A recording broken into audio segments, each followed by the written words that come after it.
in most cases, women are not aware that they're having psychosis, but they know they need help. So in most cases, we can get mothers in voluntarily. Before we begin, we want to let you know that this episode contains topics that may be confronting for some listeners, including discussions about birth trauma, postpartum psychosis, and other difficult experiences. Please take care of yourself while listening. Pause or step away if you need to. This episode is part of a 3-part series. We recommend listening to the episodes in order, as each one builds on the conversations and insights from the previous. If you or someone you know is currently struggling, we've included a list of support services and helplines in the show notes.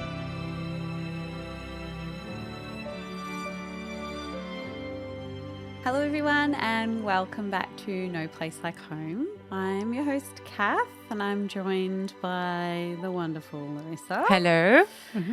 I will introduce our very, very special guest in a moment, but just so that everybody who is listening along on the way knows what we're covering today. So in the previous 2 episodes, we spoke to Cass about a bit about her background and then her own personal journey, which was a lot of things. She experienced postpartum anxiety, depression and psychosis. As well as a cancer diagnosis. Diagnosis, yeah. If you haven't listened to those episodes leading into this, do. Yeah, because there's it'll a make bit of a series. Yes, more sense. But just to really get sort of an all-rounded look at this, we have invited a very special guest in today. We've got Dr. Edna Lekgabe with us again. I haven't met you in real life, obviously, quite a few times, but I haven't hosted you on the podcast. I know. We're just saying it's 12 months since you guys, since we had you last. The last episode, yeah. Thanks so much for coming along. Thanks for having me again. We know you've done your homework on this one. Yep.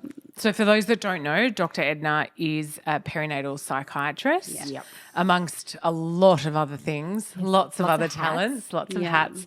But today we're going to specifically unpack Cass's journey and, yeah, kind of just some of the things that came up and talk through that, because I think, you know, psychosis is something that is, what even words do you put to it? Yeah, it's so we've really wanted to give the compassion and the time to this topic and Cassandra's journey, and so yeah, everything we've gone through, Cass is all good with, and what we're going to chat about today. But yeah.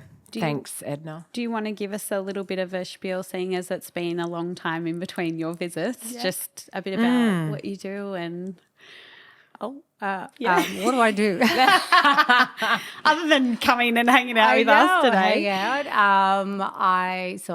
As Larissa said, I'm a perinatal and reproductive psychiatrist. I trained in medicine and surgery, and then I super hyper specialized in this space, not just mental health psychiatry general, but then went off and did more specialty training in women's mental health,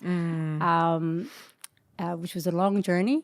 We talked about it last time in the episode. It was a windy road, but I'm here now. Yeah. That's what I do. I support women before pregnancy, during pregnancy, and postpartum, and not just women, the whole family. Bob, dad, parents, siblings, the whole lot. Beautiful, very unique specialist you are, Dr. Edna. We've got the real deal here today on the panel. Getting a big head. Yeah. Slow down. I might just levitate. The mic may not follow you. So I know. Last time I was like, I'm known for dodging the mic. We love it. We love it. Try and keep my hands all of you. Yeah. So, Sorry, like we Kat. said, no, we know you've done your homework on this. We've also done your homework. Chris obviously was there talking with Cass at the time. It was a really emotive journey. What were your initial thoughts about her experience? And wow, it is a devastating illness, postpartum psychosis, which we'll get into a little bit more. I was just touched by how Cassie could actually access her emotions, her feelings, things happening for her, being able to reach out really quickly to her family and getting the help really quickly. She did so well. She's incredible for being able to do that. A lot of women can't do that. Because I think Cassie mentioned it happened so fast. So that's what touched me. It was like that she got in really quickly, that she was able to say, something's wrong. Because sometimes it's hard to pick up on what's actually wrong. Is that typical? Like, obviously you're saying some women can't, but is that typical to, like, for women not to know that there's something going on and just to go with the ride and, you know, this is probably just how I'm supposed to be? Or Correct. Especially first-time moms, but it can happen, you know, later on as well. We don't know. We don't know what we're meant to be feeling. And it can happen to anyone. And the more high-functioning you are, the more, you know, professional women that have, that know what they're meant to be doing. And it's hard to be able to access and say, hang on, they know deep down something's wrong. But I think Cassie mentioned it. She wasn't able to articulate what was going on for her. She was saying, help me. But the words weren't coming out. The sentences weren't formulating. She just felt this fogginess. So it's very hard for women to even be able to articulate what they feel. They know something's wrong. Partners can see it, but partners are not inside. They don't know what's actually happening. So it's very, very, very extremely hard for women to say, let's stop. Something's really bad, until it's actually really, really bad. But the signs are already there. I feel like from a perspective of what postpartum looks like and, you know, what we know as sitting in this field and working amongst families that are doing their own journey, it's so hard to know, because the spectrum is so broad, what to just carry on with and what to action. And that society, there's the motherhood bliss. You're meant to be in blissful state. I think Cassie also mentioned that. She had a little trolley ready with your little snacks, and she had a robe ready, and, you know, she had an idea of what it would look like, because that's what society talks about, that you're going to be in some bubble. But within that bubble, there can be some holes in that bubble. There can be some darkness in that bubble.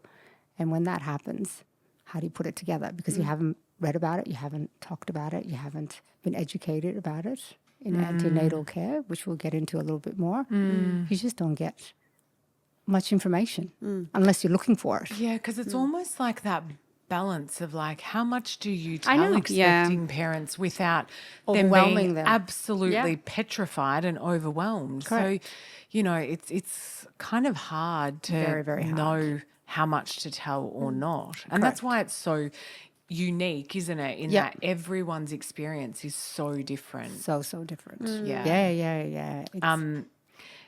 Cassie shared in her story as well that she believed her experience with postnatal depression after her first was potentially directly linked to her traumatic birth.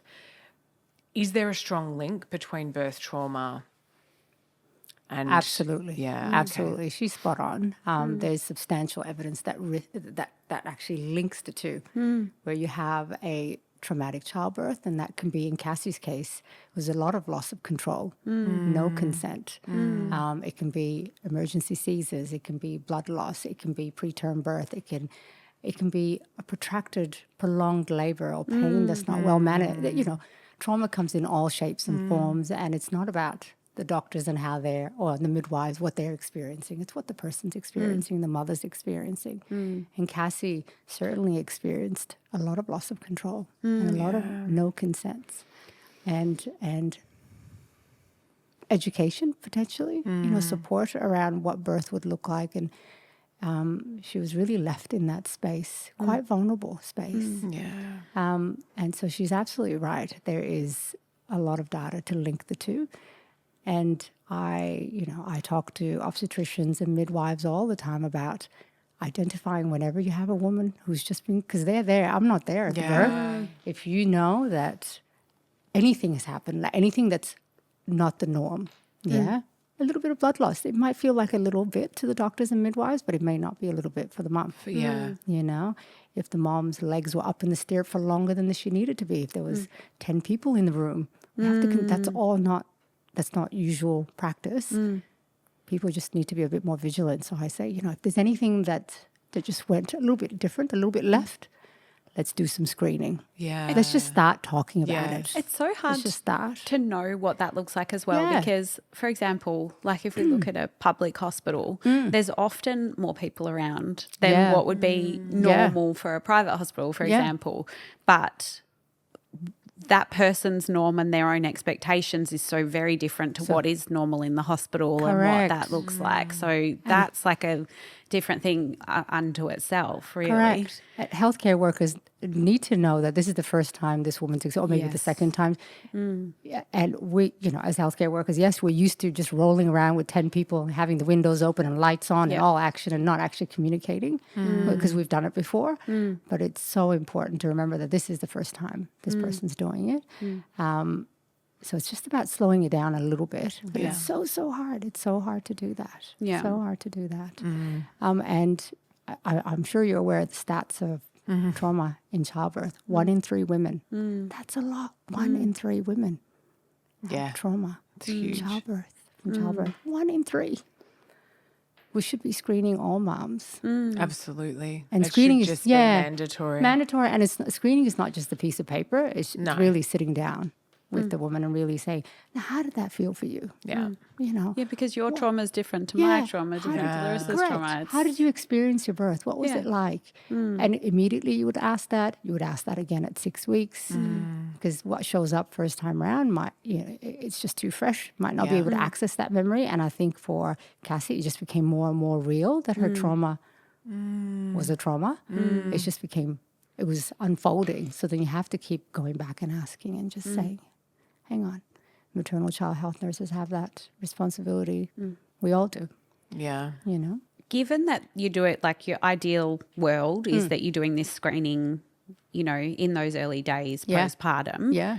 When are you typically expecting something to come up if it does? Is there a time period? Yeah. Every condition's so different. Yeah. And everyone's so different. Everyone's individual, whatever their history is, whatever they've experienced in birth, so different. So timelines are different. It can happen within a few hours. It can happen within a few days. It can happen within a few weeks. Generally speaking, it'll happen in the first year postpartum. The first year postpartum is the most critical, dangerous, high-risk period for moms, 12 months. And is this psychosis specifically or just... So all perinatal mood and anxiety disorders. So Okay. PMADs, perinatal mood and anxiety disorders. Yeah. All of them, you're at risk at some point in that first 12 months. Yeah.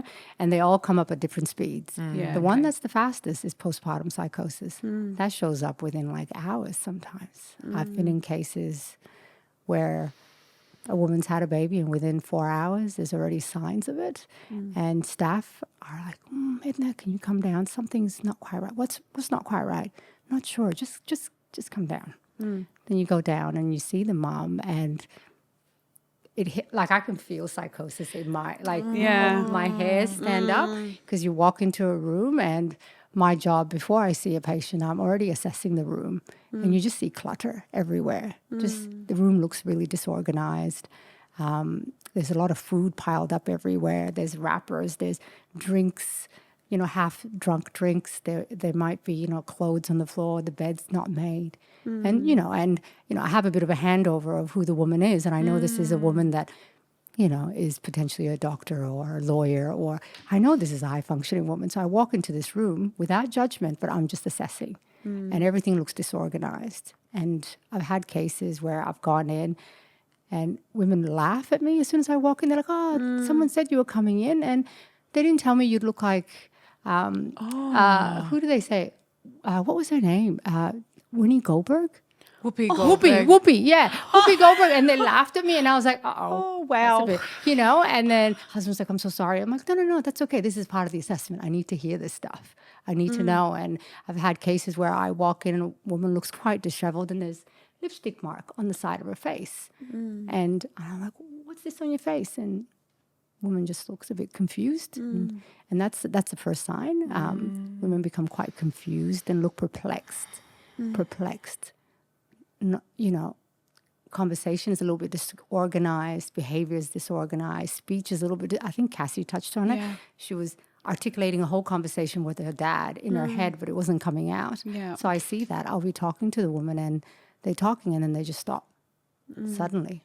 And I have to sit there and just wait until the words come back and watch what a woman does. And, she might look around. And I've had a case where a woman told me, when she's come back into recovery, she said, I could hear the baby's heartbeat in the room.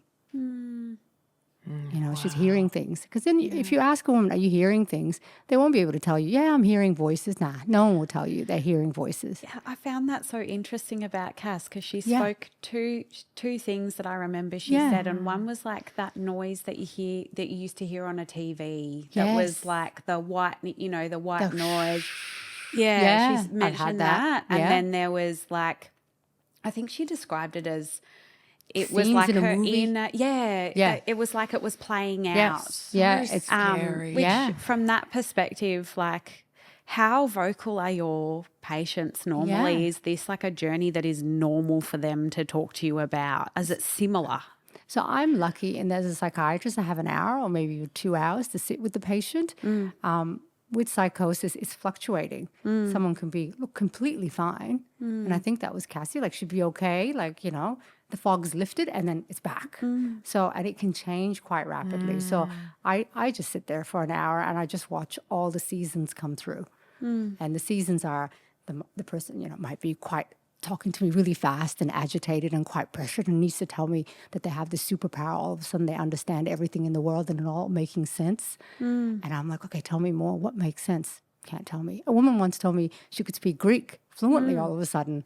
I looked at the husband. The husband was like, and I was like, can you tell me a word in Greek? And she said, oh, you wouldn't understand. I said, try me. I know one word. Try me. Couldn't tell me anything, but she had this fixed delusion. Sometimes they get quite paranoid. And you can't say, are you paranoid? No. They won't say they're paranoid. They just, but they'll tell me. They'll be like, I know the nurses out there are talking about me. And I know they're coming after my baby. And you can just see there's no interaction with the baby as well because it's just so noisy in the head. Or they can be very quiet and not saying anything. I think for me with Cassie as well, and certainly she spoke about these two different journeys with her pregnancies. And obviously she struggled with postnatal depression quite severely after her first. And, we're talking about the birth trauma was potentially likely the trigger. Absolutely. But after she had this redo of this birth experience that was exactly wonderful, she was feeling elated, empowered, but then psychosis. Like, is that... Where does that sit in a timeline of normality, or is there no such thing as far as psychosis goes? There is no such thing, but there are risk factors that we always look for, and I try and educate because by the time I see a woman, it's usually quite late. So I try and insert myself a little bit earlier if I can, because if a woman has a history of postpartum depression, and Cassie sounded like she had a little bit of PTSD because she was describing this moisturizing her body and feeling her skin didn't feel like her skin, a bit of dissociation, and that can be seen in PTSD. So there was, and there's a bit of an overlap with depression and PTSD. So there was trauma. Her body had kept a score of the trauma that she had experienced with that first birth. And then she had a postnatal depression. So for me, when she booked in for another pregnancy, I'd be like, you need to see someone early because things are going to show up. Might, because the body keeps the score. Body keeps the score. And, having a baby, Hercules, I think she described him as. Some Greek god is basically what I know, 4-pound Hercules. That's a lot for the body. The body was assaulted by that, and the body then goes, what just happened? And then reactivates the same pathways. And if you add a little bit of sleep deprivation and a little bit of mastitis, you've got the perfect recipe. Perfect storm. She does describe her symptoms quite well. The dissociation, the skin didn't feel like hers, the fog, overwhelming sadness, the voices, insomnia, loss of appetite. Are they common? Like you're looking for things and walking I walk into in the a room? room. I walk in the room and I can see it. I can see all the food around. I even test a woman. I say, look, I've got a lunch here. Can you have it in front of me? And I'll see a woman will look really perplexed by the food. Like wouldn't even know how to pick up a fork. Appetite's gone and becomes quite disorganized. Absolutely, hallucinations. I can see women looking around the room. They might tell me they're hearing things, but might not. Paranoia.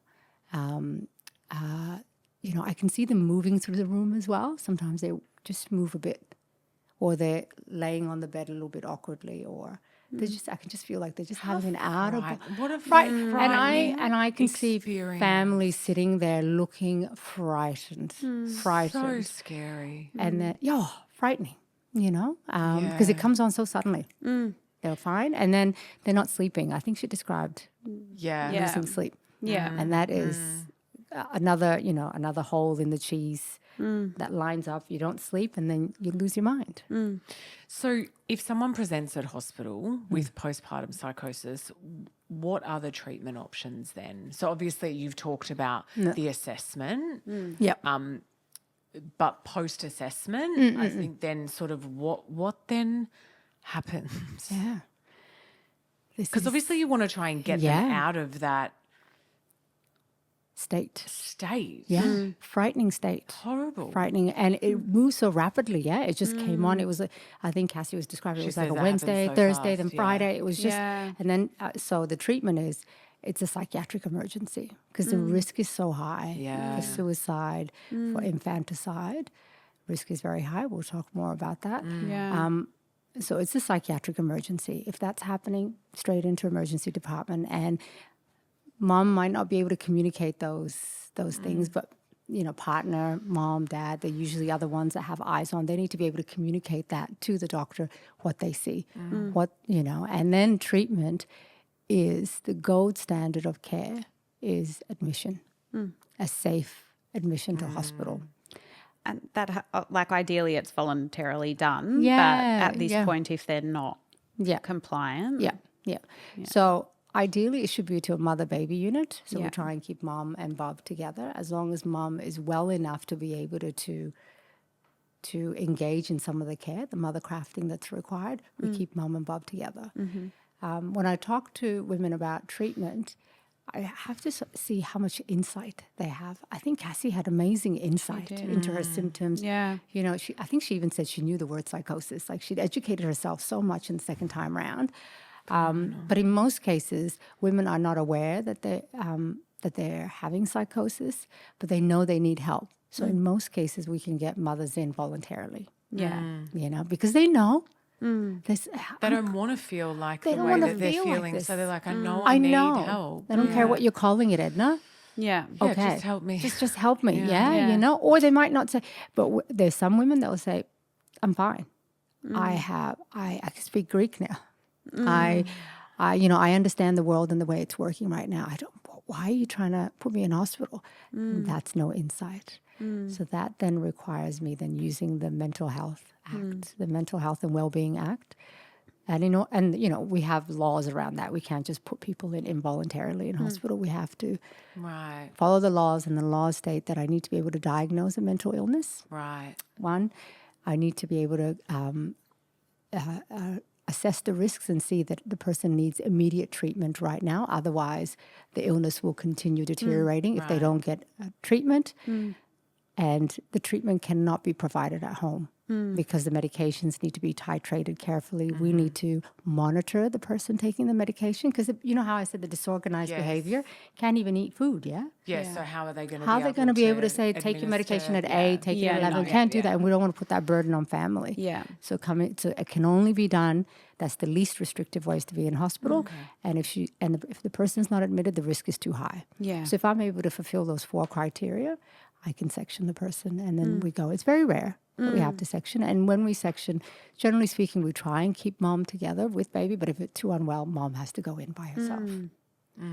Well, is time a factor here for it to be, risk escalating out of control? Yeah, absolutely. I think with Cassie, she had a weekend to stay at home. I think she went in Friday, and then they had a bed ready by Monday. Yeah. I think the lucky thing in Cassie's situation or family setup is that she's got an incredible family who are with her, like standing right beside her and supporting her in every way. Safer to go home when you know you have the family backing you. Your family understand the risks, and if you're sending someone home because we don't have a bed, because we'll talk about the bed crisis. There are no beds because there are no beds.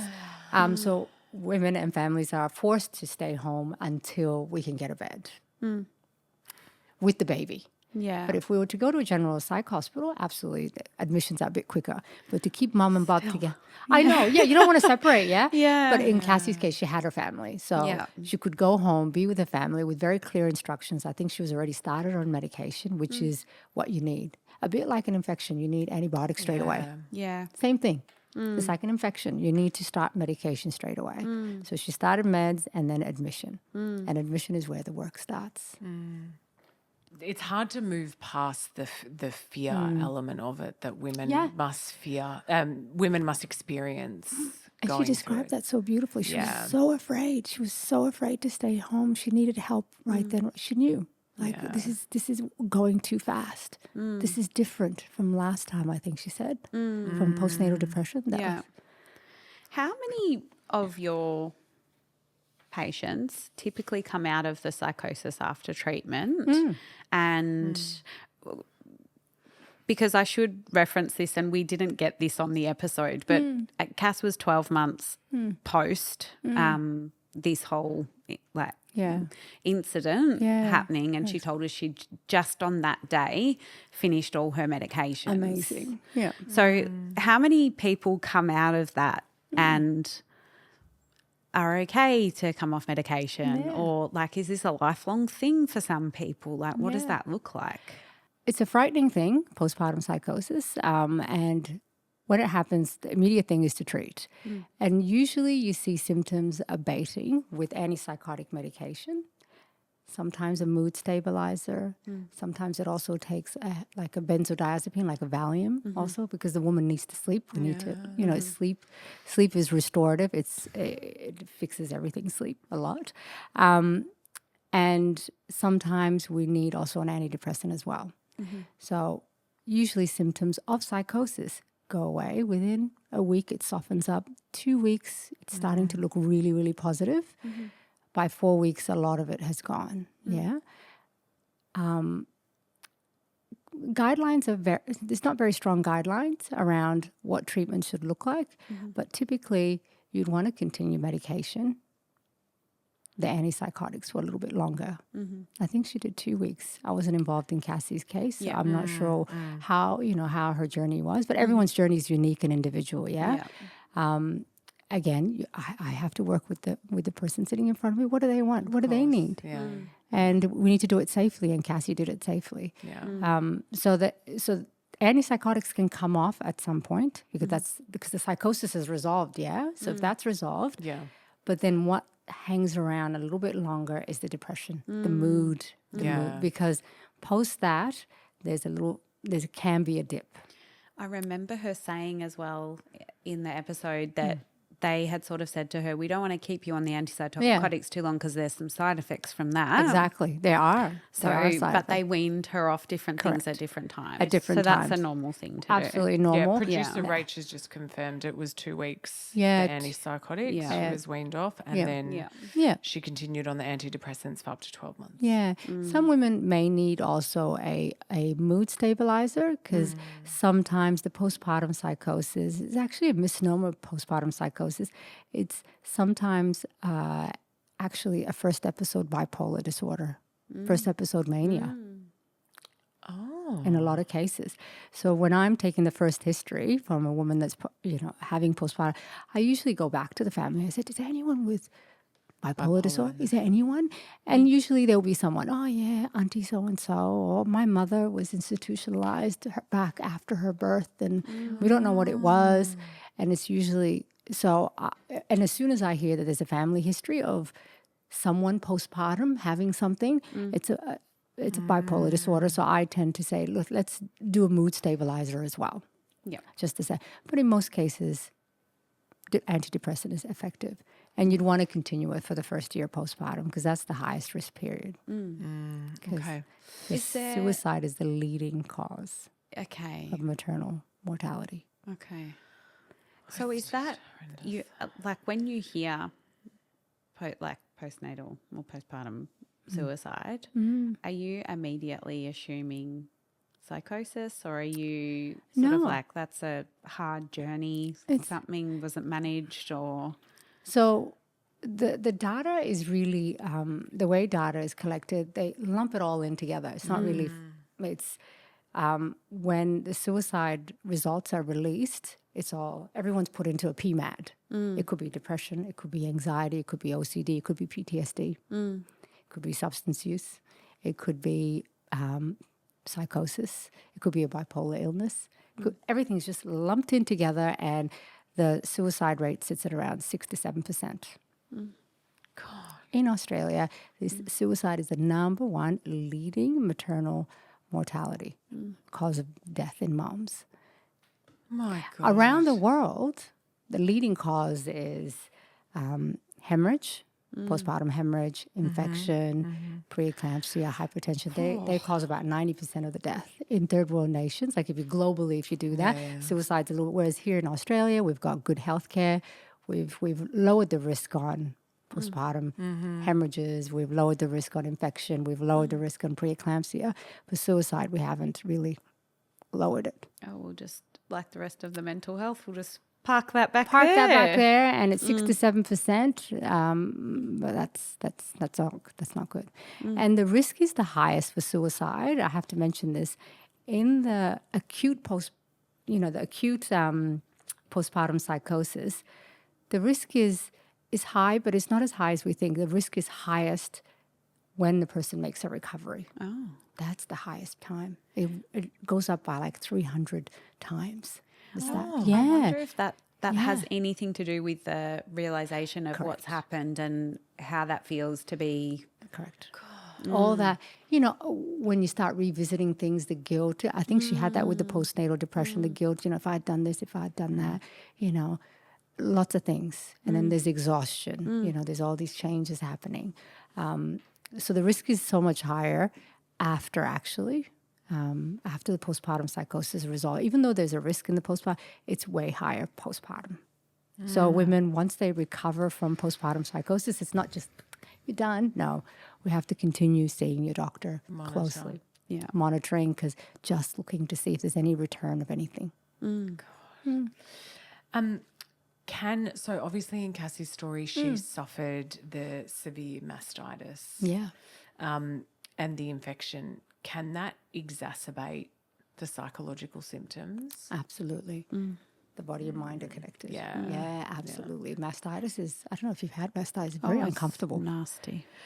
Painful. I didn't experience it, considering, which I'm surprised because considering I had so many breastfeeding problems, You didn't have it. I didn't experience it. But It's horrible. It's devastating. Multiple times. you did, Kath, Multiple I times. remember. Yeah. Pain, exhaustion, stress. It's everything combined. Sleep deprivation. There's a hormonal stuff.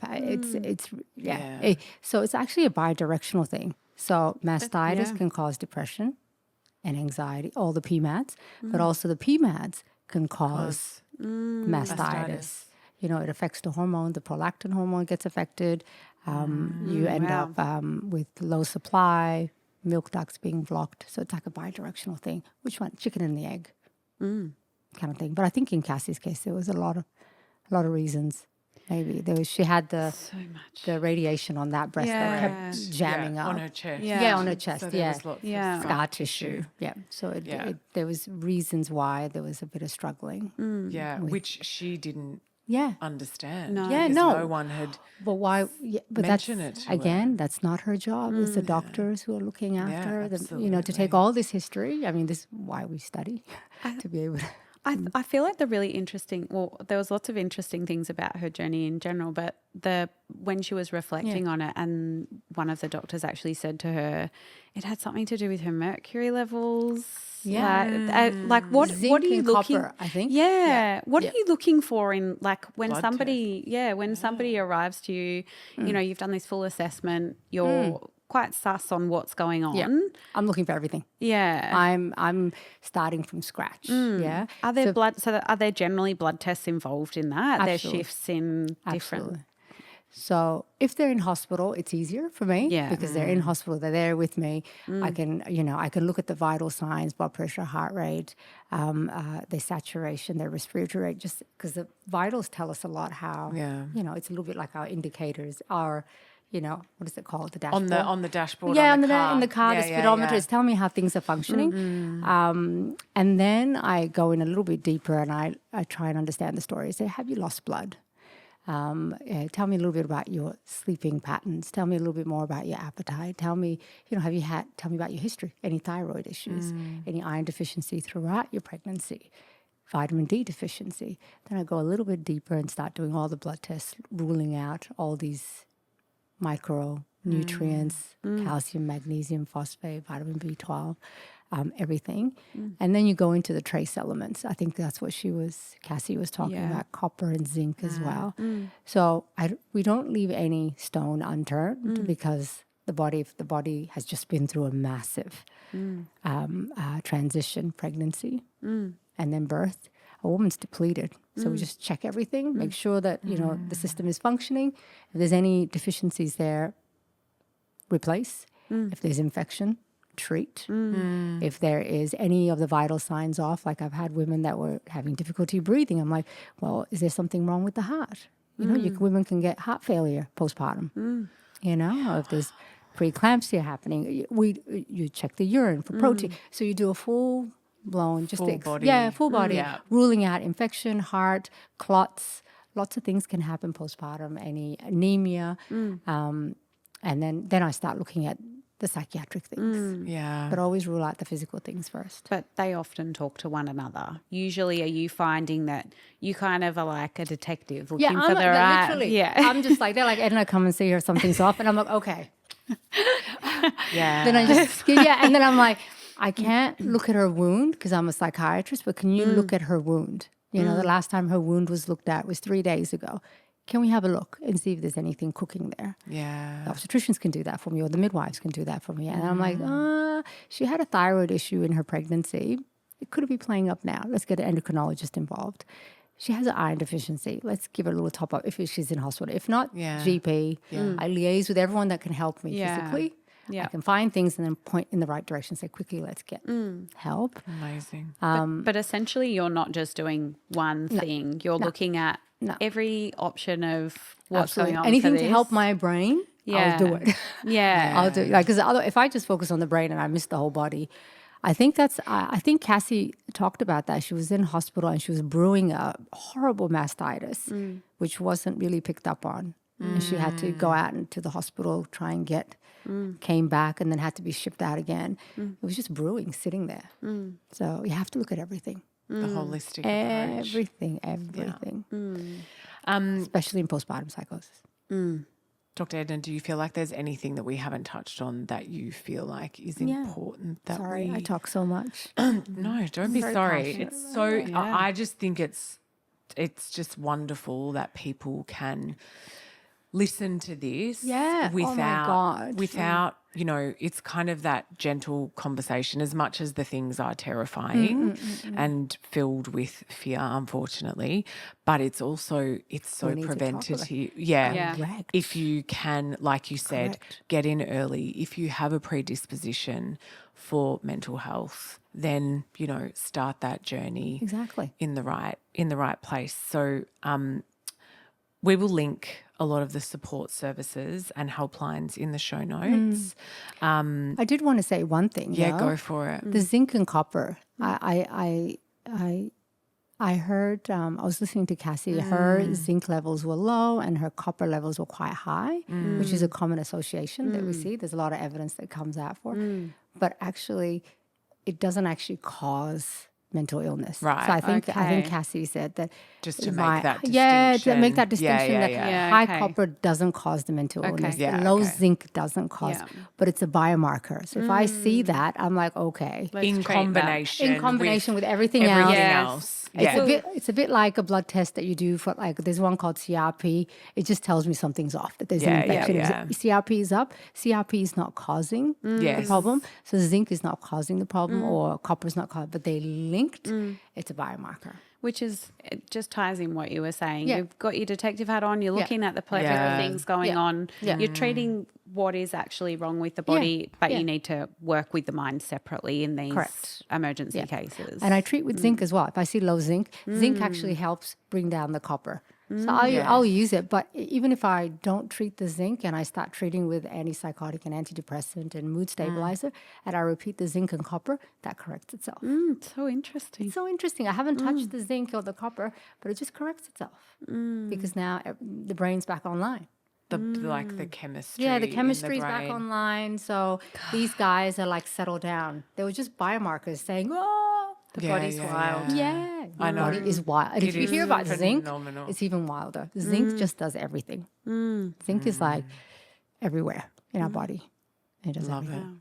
it. Okay, that's all I wanted This to say. has been amazing. Yeah, thank you so much. An awesome way to just really tie off that journey and Yeah. from a different perspective. Thanks. Thank Yeah. you for having me. Thank you. And thank As you I for- said, we'll link all of the support services, helplines Please, in the yes. show notes. Yes. But that is that for this little series. And I just want to say a special thank you to Cassandra for Amazing. so graciously Sharing her journey. sharing her journey with us. So Such like emotional, like the vulnerability that she showed through that whole journey. yeah. and was- strength and Yeah. everything. She did say that this was all okay to share on Yeah, the yeah, back yeah. of it, Okay, and she's we had have consulted with her. Consulted. yeah. But also she said how cathartic it was, the whole experience. Yeah. So, And you know what you did? That's called narrative therapy, what you did. You've gone back and revisited and talked and put things in the right place. Yeah. So putting things back in the right place, unclog. It's like a little bit like cleaning. Yeah. All the stuff back, in the shelf, like that shelf there. Put everything Yeah. back. So you did beautiful. Yeah. She did beautifully. This podcast represents the opinions of our hosts and their guest speakers. Views and opinions expressed in the podcast are our own and do not represent that of our places of work. This podcast is for informational purposes only, and content here should not be taken as medical or professional advice. Please consult your healthcare professional for any personal recommendations and medical care. While we make every effort to ensure that the information we are sharing is accurate, based on the best available information at the time of recording, we will welcome any comments, suggestions or feedback via our website, contact form, home.com.au/contact. Names and details of personal experiences may have been changed to allow anonymity and privacy. To join the conversation, join us on social media at Home Postpartum.